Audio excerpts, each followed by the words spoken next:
Hi, everyone. Welcome to the Heart of the Matter, a Heart to Grow's podcast exploring gender and Islam through a feminist lens. We invite you to listen with curiosity and push beyond your growing edge as we work to build a world where all Muslims are safe and exercise self-determination over their reproductive lives in communities they live, work, and pray. We're excited to bring you this podcast, and we're excited to bring you today's episode. My name is Sabreen Mohammed. I'm the manager of health, equity, and education with Heart. My name is Nadiah Mohajer. My pronouns are she, her, hers, and I'm the executive director at Heart. Hi, everyone. My name is Amatallah Solawa. I'm a senior studying international studies and public health, and I'm an intern at Heart. My pronouns are she, her, hers. Hi, salams. I'm Kiran, she, her pronouns, and I'm the manager of community storytelling at Heart. We are here today having a conversation with Dr. Halla Attallah. She is the writer and the contributor to the volume called Sexual Violence in Muslim Communities Towards Awareness and Accountability, which can be found in the Boston University Library. The site will be part of this publishing. We'll include all the links. This paper is titled Surah Yusuf, the Me Too Movement, a Reflection. I'm excited to have our wonderful guest, and we're excited about this conversation. Hope you enjoy. Hello, I'm Halla Attallah. I'm a faculty member at Georgetown University and will be the assistant professor of Islamic studies at Bate College. And I use she, her pronouns. I've always loved the Quran stories. And I think I remember growing up and people talking about certain stories and bringing a different thought to it. There is something about it that's not static. Stories are deliberately ambiguous. They're complicated. They, unlike, let's say, the prescriptive verses or legal verses, they bring these concepts to life in a way that's very messy. And I think by thinking about it, rethinking about it, talking about it, paying attention to how different people are understanding it, I think just sort of enriches one's engagement with the Quran. Like I actually think it's a positive thing. I don't see it as a negative thing. And just sort of understanding, again, the Quran not as a fixed text that we need to speak for definitively, but rather, a scripture that is in conversation with different communities across space and time. And again, I think that the narrative story dimension of it offers just sort of a rich area of thinking about power dynamics in communities, our responsibility to one another, who gets left out, who's marginalized by these stories, who privileges, and it just offers such a fun area to think about it. Thinking about the paper and thinking about Muslim communities, everyday Muslim people, how would you explain, the nuance of Surah Yusuf, the way that you talked about it in the paper, to everyday Muslims who are not ingrained in this academic space and the rigorous of academia? I love that question. And that's actually a question I would love to discuss in conversation because I do grapple with that question quite a bit. I started my PhD some 10 years ago, so I'm very much immersed in that jargony academic world. And I'm finding that it is quite difficult to kind of, to kind of go back and forth between that line of how do you explain it to Muslims or even non-Muslims and my neighbors who ask me what I do. It's really, really difficult. And I think that and as a Muslim myself, one thing that I really love, I love the way in which the Quran engages in storytelling. And then that's what drew me to this type of scholarship. So how does the Quran engage in storytelling to kind of further bolster some of it, its main religious values? And then as a feminist scholar and as a scholar of disability studies, I'm also very interested in, well, how do these stories use different bodies and why? Related to that, what it is that's in the actual text and how it is that we read the texts. There's still a conversation that happens there and just sort of encouraging readers to think more critically about what's actually in the texts. What do authoritative readings do? who do they benefit? How does it influence our communities? Are there other ways of looking at the stories and the way they've been interpreted through centuries? But I'm happy to hear your all's thoughts on that one, because as I've said, it's a struggle figuring out how to kind of like parse it down and then explain it in an accessible way. Yeah, I really want to bring both Amatallah and Kiran into this conversation because Amatallah did a wonderful job breaking down the concept of this paper for social media purposes. So I would love to bring you into the conversation. Yeah, definitely. So as I'm reading, I'm taking notes and I'm really focusing on like the main arguments that are being made. And I do take like pretty detailed notes about like phrasing and whatnot. When I finish taking the notes, I really go back and I see, okay, so what is she saying? What is she arguing? What are the arguments that's being made and what are the main takeaways that I have or someone should have as they come in, as they like finish reading it. Also because I don't want to spoil it and like over explain it and make sure people like actually feel inspired to engage with the actual chapter. Karen helps out a lot and like formatting and just making sure everything sounds right. So yeah, I don't know if you have anything you wanted to add. Yeah, definitely. So for my background too, like I did my undergrad in sociology, and then I've been working at Heart since I was an undergrad student. So I've been here for like 5 years since starting as an intern myself. And so I've been at Heart in different positions. And like this is a side thing, but my favorite thing while being a college student and working at Heart was being able to like take these academic readings I was doing in class and immediately put them into like practice at Heart, and then taking what I'm learning at Heart and then using my classroom as like a space to, like think through some of those ideas through with and put those things in conversation. And so I think it's been really helpful in some of that like translation of like these academic sources and things like that, and just in general is like having done that in college. But that being said, like I think one thing that I try to do when I'm thinking about this too is like what are the parts of the article or whatever text that really are really speaking to me and really resonating with me and my coworkers, and like really trying to hone in on those.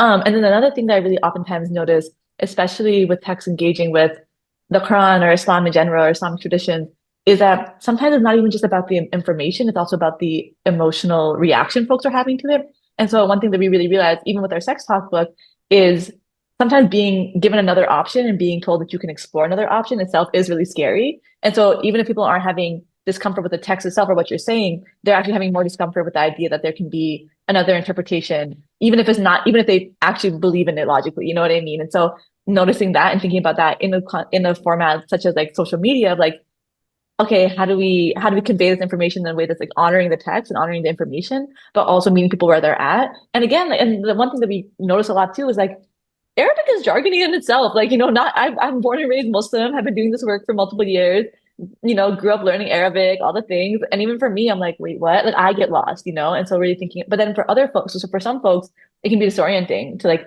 engage with things in like with the Arabic words themselves, even if they're translated. And then for other folks, it's actually affirming because of those same words that have been used to like marginalize them in whatever way. And so for some folks, it's actually reaffirming to be like, oh, here's the Arabic word and here's how I'm reclaiming it. And so it's really interesting to think about that. And one thing I'm oftentimes thinking about when we're translating things for social media or just general content and consumption and community engaged work is, how do we do things in multiple ways? And this is a sad example, but for example, even with breastfeeding, we'll use different words interchangeably. We'll use breastfeeding, we'll use chest feeding, we'll use, I'm forgetting the other words, like different words and things like that to be like, how do we meet multiple people where they're at? But I think one question that also comes up for me a lot, and I think it's something you said in your paper at the beginning and the end, was this idea of like having a sound or the best reading when like the best reading and best interpretation of the Islamic text. I think it was like your final question in the paper of like, if we center the most marginalized, what stories are we telling? And so I think about that a lot when we're like doing our social media. And I really appreciated how you ended with that. And I was like, oh, I love this. And I'm like, I think that's actually a format or like a lens through what we see a lot of our work through. So that's like my initial thoughts. Thanks for bringing up the other reactions that people have. I think, that's the one thing that I wanted to bring into the space is like, it's one thing to be in a college setting and be challenged intellectually. Like that's what you're there for. And you're expecting to like interact with ideas that, you're unfamiliar with. And that's like what's exciting about being in a college setting.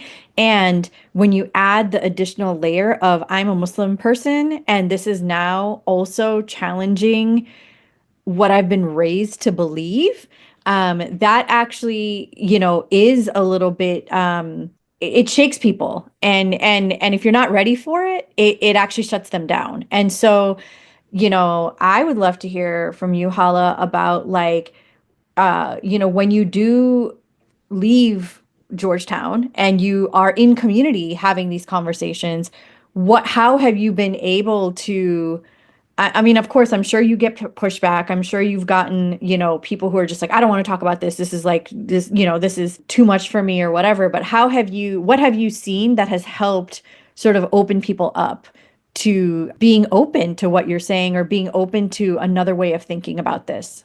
Love it. These are all such amazing thoughts. To respond to that, I'm immediately thinking of what Amatallah and Quran shared, right? That this idea of, I loved, Amatallah, how you described your engagement with my text or other academic texts, like starting from meeting the text where it's at and boiling it down and then starting to synthesize this idea of bringing our own experiences into the text. And this is an issue that I would say I have with academia, the jargony, using epistemologies to kind of put forth our academic power. What that does, essentially, it ignores the fact that everybody brings their own experiences, whether it's secular scholarship, but even sort of the history of these interpretations. So there is value to kind of allowing the Quran, the primary text, reading it through the lens of our own experiences. So like empowering that element of it. One of the things that I find myself consistently trying to emphasize, and maybe I need to learn to do it better, even as like with future articles, is first and foremost, I'm not trying to speak for the Quran. And a lot of academics do, and I will just say, I mean, to me that seems, it's hubris. So I'm not speaking for the Quran or saying the Quran definitively says A, B, C, and D, unlike the authoritative readers from the medieval period and so forth. But I am saying something about taking seriously the Quranic text as we have it, and developing an appreciation for it and just sort of thinking more deeply with it. But that's perhaps, so that's usually what I end up emphasizing and re-emphasizing, and is perhaps something that I need to refine in my work moving forward, particularly as I'm explaining it to different communities. So what I try to do is highlight the different aspects of the texts. But you're absolutely right. When we challenge, what we've been raised to believe or our own normative assumptions about ourselves, even when there's no evidence of it in the Quran, that's not, I don't want to pull out the rug from anyone either. Yeah. I remember being deep immersed in conversation with a relative about just this and like, making the argument that like, just because it's a dominant understanding, it doesn't mean that it's the only understanding or the right understanding, and that there are other ways to think about it. And that, the Quran, yes, is God's word, but who is translating and interpreting makes all the difference, right? And their social context makes all the difference. And so I thought I was onto something. I thought I was actually like convincing them. And they right away, they were like, okay, I see what you're saying. Who interprets matters, who translates matters, their social context matters. So then I can make the same argument for the people that you follow. Like their social context is being impacted by, the scary word of feminism or, like whatever, right? It's being impacted by that. So what makes their interpretation or ways of thinking about it better than the ways that I'm thinking about it, just because you're saying that the person that I'm following, their social context was more patriarchal at the time or whatever, right? And at that point I got stumped. I was like, huh. It's true. I mean, all of our social context matters, but Kiran, go ahead and respond to that. Oh, I was gonna say because actually it has a question that I know Amatullah and I have talked about a lot, is like the importance for like marginalized Muslims or Muslim women, whoever, to like interpret and engage the Quran as well, and like think about how and I think we try to do a lot of that at heart, is like engaging with these texts. And so just for you, like for the everyday Muslim, for the heart team, for whoever, like what are the tools, like questions, techniques, like marginalized Muslims and Muslim women and whoever should be like thinking about when we're engaging with like hegemonic interpretations of our faith and things like that? Like what are some of the things that we should be thinking about as just like everyday Muslims trying to engage with our faith? Oh, that's such a good question. I think, and this has already been emphasized, a good starting point is first and foremost recognizing the plurality of interpretations and, maybe even directing people to works that emphasize that. The early Muslims and the early exegetes were fine with that plurality. They were fine with the different interpretations. So maybe like working within the mainstream structure and then taking it a little bit further. So that element of plurality has always been there. And yeah, to me personally, and my reading and rereadings of the Quran, and Surah Yusuf was one that was a big deal to us since I was quite young. I have this memory of like, I grew up in Saudi Arabia, with aunts were sitting in the kitchen and they're all chopping the parsley. And somebody said something along the lines of Sayyidina Yusuf comes in on us now, ya waylana, we're going to be in trouble. So there's something about the ways in which these stories appear both in devotional context, but just in everyday speech. So just I don't know if I quite have a good way to talk about that, but just to kind of think about that, and think about the actual text and why is it that this particular element of the text dominates something else that's just as important and just as prevalent in the Quran, which one of the things in my paper is, Surah Yusuf's deep and Butaina Aswar's other essay on Surah Yusuf also emphasizes that like the positionalities of the characters are so nicely outlined by the surah, which is something that I think is worth thinking about, particularly for marginalized Muslims, and recognizing sort of the different nodes of privilege, the different nodes of oppression that the Quran is valorizing. Yeah, no, I love that. And it makes me think one of the things that we oftentimes repeat at heart is that there is no one way of being Muslim, and like really embracing that plurality, both in like interpretations, but also just like ways of being and things like that. And it's been interesting to see people. I feel like that's actually gotten more and more controversial to say as time has passed. Like I feel like our contemporary American Muslims like discomfort with the idea of the plurality and things like that. And I don't know if it's the rise of insult culture, the way that we're redefining gender roles and things like that. But I feel like this idea of saying that there is no one way of Muslims, like even my 5 years of heart, I feel like people are getting more and more uncomfortable with that. When like even on, and this is like, for example, just on social media, like 5 years ago when I was like posting or like engaging with folks online, they're like, oh my God, this feels, they're like, either this is affirming or feels like, or is not super like, controversial. And now people be like, no, there is only one way of being Muslim. And I'm uncomfortable with the plurality. And so it's been interesting to see that as well. I wonder if you've ever felt that in doing your work as well, like people's discomfort with the plurality, whether it be because that's how they're raised or connect like their own power or whatever. Their own power. Yeah, no, and then this is why it's so amazing. And I hope that we continue this engagement. So my work is, I'm very text-based. I'm very like in my little office, and then to hear from your perspectives on community engagement makes me reflect more critically about my engagement with students. And again, different members of the public and different Muslim communities. There is, there's always some resistance, and I understand it. And especially like in our context here in the United States, perhaps now more than ever, there is this protectiveness, don't tell me who I am, who we are. And I completely get it in a context where you're constantly being constructed from the outside. And Nadia, I think you alluded to this, where feminism and these tools that I am using have been weaponized, have been used to otherize Muslims. So, I definitely understand this need to know this is Islam. This is what I know. I grew up knowing this. This is my identity. This is my culture, because I'm interpreted in a variety of ways as well.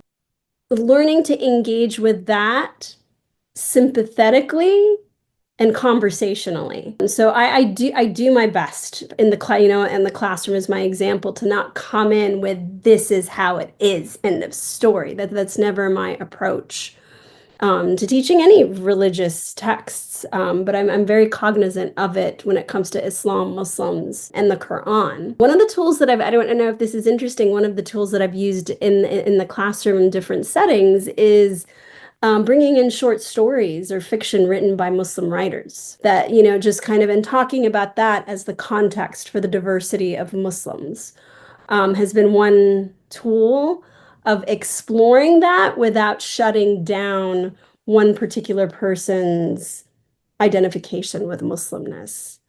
But I'm so appreciative of the questions that you're asking and thinking through this, because I think this is a tough one, but a really important issue nonetheless. Yeah, definitely. It really makes me think of in your paper, you talked about the Anita Hill hearings, and you talked about um like the power imbalances and like credibility in general.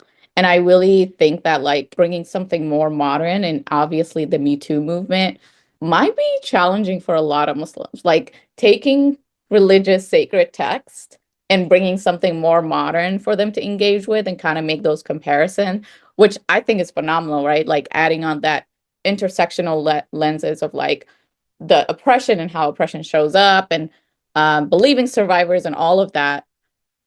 I, as someone who's engaging with your work, I get it, I understand it, but someone who's not open to engage with this work, how are you reconciling with that? Like how are you trying to navigate that? That is, oh, excellent, excellent. That's a tough one as well. And that is something that I think I had to go on my own journey to arrive at this point where I was like, I'm just going to do it. And my reasoning for framing it in that way, as I see it, is I'm just being very explicit about my own context. This is, I'm not in a vacuum. This is my context. I'm being transparent about it. Whether I mention it or not, these are things in the back of my mind. These are things that kind of formed my thinking about these issues. And I guess perhaps thinking about a way of emphasizing, I recognize this is generative. I recognize that this is part of what's producing a certain type of reading that I'm bringing into the Quran, but I'm choosing to reiterate instead of just not saying it. I'm going to bring it to the foreground and just be honest about it. And then, related to that, I personally, as both a Muslim and a scholar, and academia is also a very male-dominant white world. So, a lot of feminist Muslim scholars will argue about this dual challenge of facing both worlds. And so by bringing in womanist readers of the Bible, by bringing in a lot of the issues that are articulated by Black writers and scholars in the United States, I have found all of that to be just very important conversation partners in understanding how marginalization work. Yeah. How do you reconcile? Because just a quick thing about my background. I was also born and raised in Saudi, spent my formative years there. So when you said Saudi, I just was like, yeah, like I connect with that place in so many levels, but also the trauma of it. How do you reconcile with people using verses like inna kaydahunna adim to like when cases of like sexual assault and sexual violence and abuse are like mainstream? How do you reconcile with people using religious texts like that to like justify or like not the credibility of the survivors and the victims who are coming forward with these stories? Yeah. Oh, we got to talk. We got to talk. When I hear where you grew up, I mean, it's tough. I mean, this is perhaps, I can think of this essay as sort of a starting point of just even beginning to think about, the dynamics in my immediate surroundings that I've witnessed growing up. I mean, so one example that I've brought up, it's not uncommon. For example, if a young girl is misbehaving, to kind of joke, not joke, and say, "Kaida kunna." So the term "kaid" in the Quran, in and of itself, means guile or to plot. Whoever is the object of this kaid, it's not necessarily a good thing. It's a term applied to a range of characters. And in the story of Yusuf, it's applied specifically to the women of the story.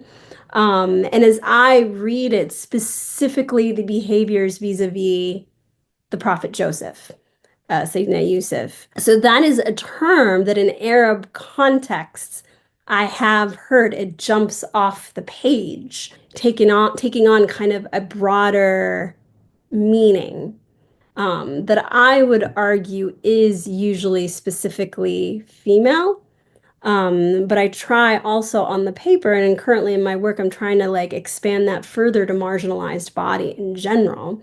And I remember in that section too, like that's a tough one because that is probably my most poignant critique of something that comes up in the Quran itself. When I read it, I am a little uncomfortable by it, but I hope that it comes across that I think there's more to it in the Quranic text.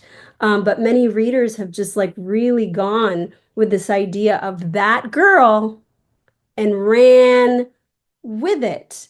I mean, I would say Muslim and non-Muslim communities. There's this idea of like those, the women, the gossiping women, the beguiling women, the scorned woman. And so again, just sort of thinking about it more deeply as far as how this imagery is not only presented by the Quran, but how does it jump off the pages to other context? And I think if I remember correctly, I should have reread it, but my subtitle for the section was believing those, accusers with or without Cade. So, that, unfortunately is a very common trope in domestic and sexual abuse cases, how easily one's credibility is undermined because, to use Quranic terms, they're associated with Cade. Yeah, and reading the article, that's one of the things that stood out the most to me, that concept of Cade. And I also read that you kind of said that, well, that same concept could be used to describe what his brothers did, and yet that doesn't have like a gendered notion of like, oh, he's scheming or whatever, versus it being like gendered in the context of Aziz's wife. I'm thinking now, especially in the contemporary, as you mentioned with the Me Too movement, that's important as we think about, oh, the Jezebel, or she was asking for it or whatever. And especially now as we've kind of regressed back like even further, I think in some ways, from like the progressivism during the Me Too movement. I wanted to know more about like your interpretation of the word, and how you kind of tried to analyze it in terms of like power structures and that dynamic, rather than just saying that, oh, she's someone who's like, just scheming or whatever, and it's instead using that sort of analyses and brain to think about the situation. I mean, that is one that I've gone back and forth with a lot. So, and I love that you mentioned the difference in the guile or Cade of the brothers vis-a-vis the women in the story. And so, like to shift it back to like the very academic, philological, grammatic work, one thing that when I read it through that lens that stood out to me is that for the brothers, it's used in the verbal form, right? They behave with Cade. So there's, to me, when I read that, there's a little bit of a separation there. So that, to me as a reader, when I'm reading that closely, there's a difference between the women who have Cade. It's used in the nominal form, and recognizing in that construction, it can be read as something that is essential to certain bodies, and just to kind of be cognizant of that. And and then again in other parts of the Quran, I did like corpusquran.com, super amazing website. It gives you the range of all the words and roots in the Quran. When Cade is used in the nominal form for male figures, there's still a qualitative difference that I'm still in the process of trying to understand in further detail. It's attributed to the devil, it's attributed to God, it's attributed, I think, to Abraham and Pharaoh. But that's where, yes, if I'm going to plug in a mathematical equation for words, it all means plotting. But if I'm trying to think about it in its different textual, or maybe what we would call a cultural textual context, there's something different that's insinuated. And so with storytelling, I try to think about, well, what is this doing for the story? How is this engaging the cultural imagination of its readers, of its immediate audience? What are the different ways that we could read it? How is it gendered? How is it not? And then I even think in colloquial speech and everyday, as we talk, it's not just about the semantic value of the words that we use. It's who we're talking to, how we're saying it. I wish I can come up with specific examples. So just that awareness that words mean a lot more than their roots. Yeah, if there's more to that, please push back or ask more, because I am trying to think of specifically vis-a-vis power structures. I mean, you could read it as it indicates a sort of female agency. I think there are some scholars who have read it in that way, which I don't necessarily for this paper, which is reading it through a different lens, the Me Too lens. One thing that I'm grappling with is that now that we have this piece of literature that you wrote about like reading Surah Yusuf in like a more modern Me Too movement context and bringing that more tangible like things that we can engage with, I'm curious about how people might critique your work and say that like, so now we're gonna talk about gender and power in every like women, female-centered story in the Quran. So now what? We're all just gonna like feminize the story of Maryam or the story of Balqis. Like, are we just gonna do that? So have you received any of those critiques of like, you're doing too much? Yeah, I'll think of critiques that I have received and continue to receive regularly. So this paper on Surah Yusuf is probably my most reflective work. I mean, it's the first work where I'm trying to like bring my academic stuff and move outside of it and offer some thoughts based on what I'm reading in the text. Obviously, in a lot of my more, let's just in quotes, I'm using the air quotes, academic only for other scholars, I don't do that as much. So some critiques that I've gotten from both Muslim and non-Muslim scholars, one of which is you cannot bring theory into Quranic studies, period, end of story. And, I'm not just a scholar, I'm a scholar in religious studies focusing on the Quran. I'm also a scholar in gender and disability studies. So I think a lot about representations of the body historically. So that's part of my academic background. And again, both Muslims and non-Muslim scholars who are doing mainstream scholarship, that's been an immediate, not even questioning it, you're bringing it, it's not relevant. So that's one that I've received. And I've also tried to figure out ways of how do I push back, in what ways. Are there cases where I'm like, it's just not going to please this group? Because on the flip side, I've encountered many scholars, many students on the margins who've come up to me and have been really appreciative of this work, which has really been encouraging me to, okay, don't give up on it. There's something there, and not needing to explain over and over. I'm not bringing theory and just collapsing it onto the Quran. Once again, I'm trying my best to be very transparent about what it is that I'm doing. And I would argue that theory or not, we're all bringing our body epistemologies onto the Quran, and that shapes our readings of how we understand the Quran's theologies. And then the other critique that I've gotten, and it's worded differently in different ways, is you're just making stuff up. This is just your opinion. This has nothing to do with what the Quran is actually saying. Again, humility. Humility is very important. Once again, emphasizing I'm not trying to speak for the Quran, but sometimes I find it helpful. For instance, so if I am giving a presentation on such works, I bring the text with me and I have it in front of everyone. And then I have everybody look back. Well, what you're saying, where is it in the text? What I'm saying is here in verse 29. It's right here. And that's all I'm doing is sort of pointing out what's already there in the text. And once again, having that academic humility too, to accept that and I think like everyone, we are not speaking for the Quran. We don't have it down correctly. And I'm sure, and I hope that as my scholarship progresses, I will change my mind on certain things.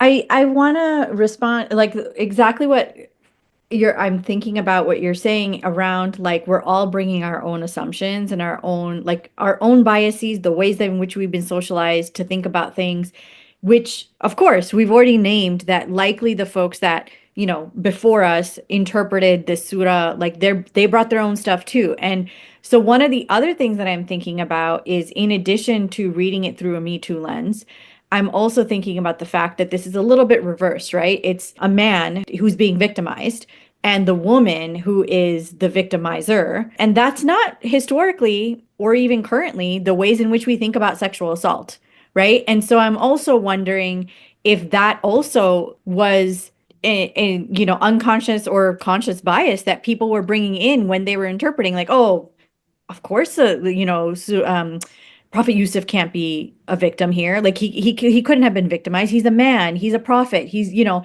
and people like kind of also naming that, and not explicitly, of course. These are all things that happen in our brains, right? That we don't articulate. And so I'm also curious about that piece, and perhaps the ways in which people might feel defensive of Prophet Yusuf or the story itself, and hesitant to name it as a Me Too incident or as a sexual assault incident because of the gendered situation that's happening.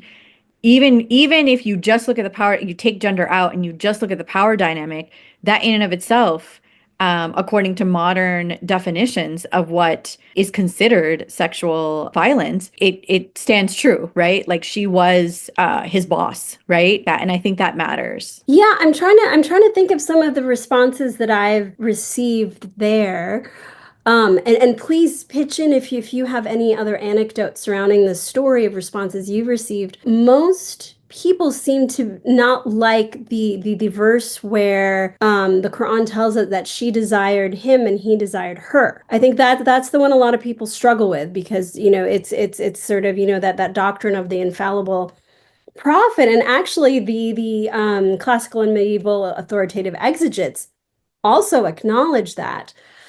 I've also heard from, not directly, again, I am very much in the world of the texts and academia, but some folks sort of mentioned to me that there are, you know, authoritative men in certain Muslim communities who maybe have strayed, who have been accused of sexual abuse or violence. They love Surah Yusuf. They identify with, you know, this is a male thing. You're tempted, but you overcome. And I am a better man for it now, just like, you know, that's sort of insinuated there. So there's definitely a lot more to that my essay does not unpack, but it hopefully kind of opens the doors to thinking about it more deeply. And then the other thing to me, so if we're thinking back to, you know, again, in my work, like why bring in this generative lens of the Me Too movement and feminist theory and all of that? To me, that this the positionalities cited by the Quran, especially when we read it through Joseph, a male figure, to me is the Quran kind of speaks back and enriches some of the discourses and things going on in real lived situations. As far as I know, and you all know statistics better than I do, but like abuse against young boys or domestic workers, they're, you know, just not reported. We don't hear about them. And so to me, here's an interesting instance where that gender binary is unsettled. And I think it does it in a way that's very informative and very important when we're thinking about abuse in households.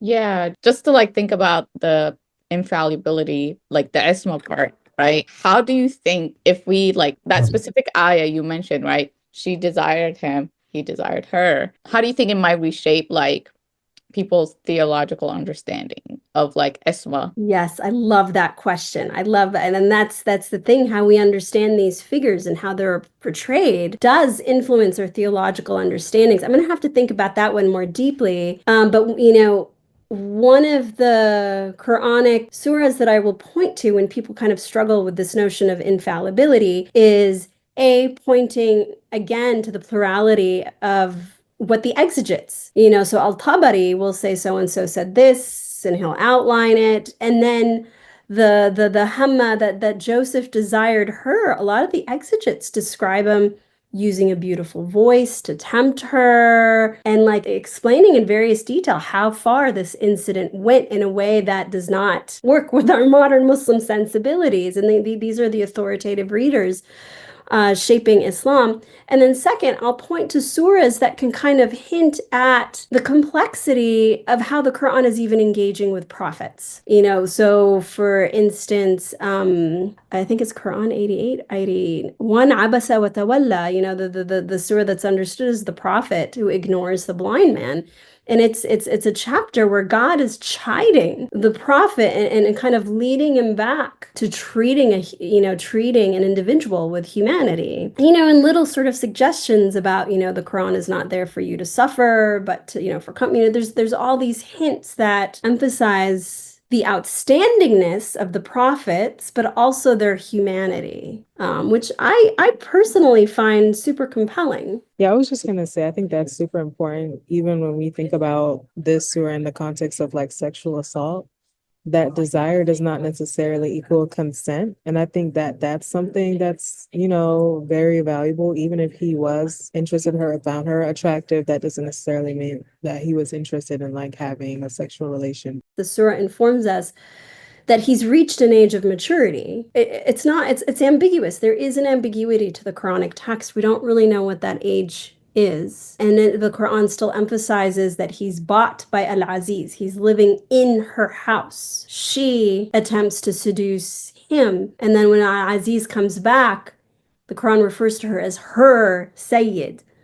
And so, to your point, when we read this idea of she desired him, he desired her, does not necessarily mean, this was consensual. It's, the power dynamics kind of gives us a very different picture. And in Quranic or not, in real life, these things should be thought about and questioned more critically, as opposed to just sort of copying and pasting the story onto real life and kind of hiding away what's inappropriate, such as, these age, power, and class dynamics. What were your motivations for submitting this paper?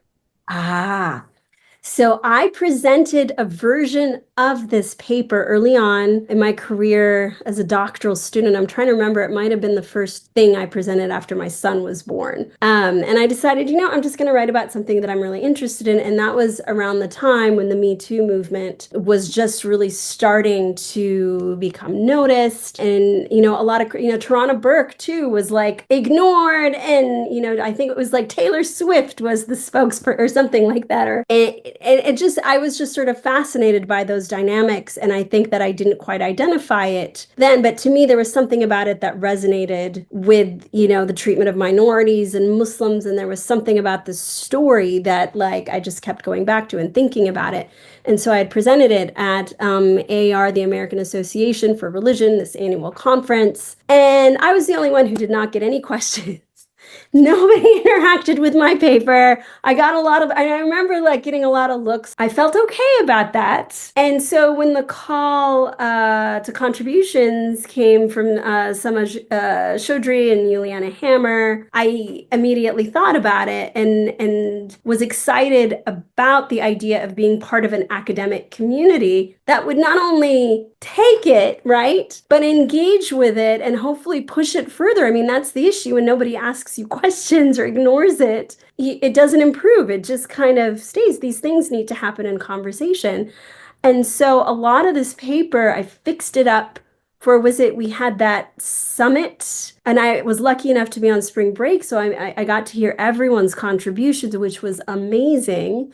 So I fixed it up for that. But after hearing everybody, it just helped me think about certain themes further, more deeply. And it felt like such a privilege to be in conversation with all the contributors. And I hope to take it further. It was really fulfilling. Thank you. We appreciate it. We appreciate your contribution to the volume. And there you have it, folks, our first episode for The Heart of the Matter, in which we discuss Surah Yusuf and the Me Too movement, a reflection by Dr. Halla Attallah, which you can find at the svmcproject.org website.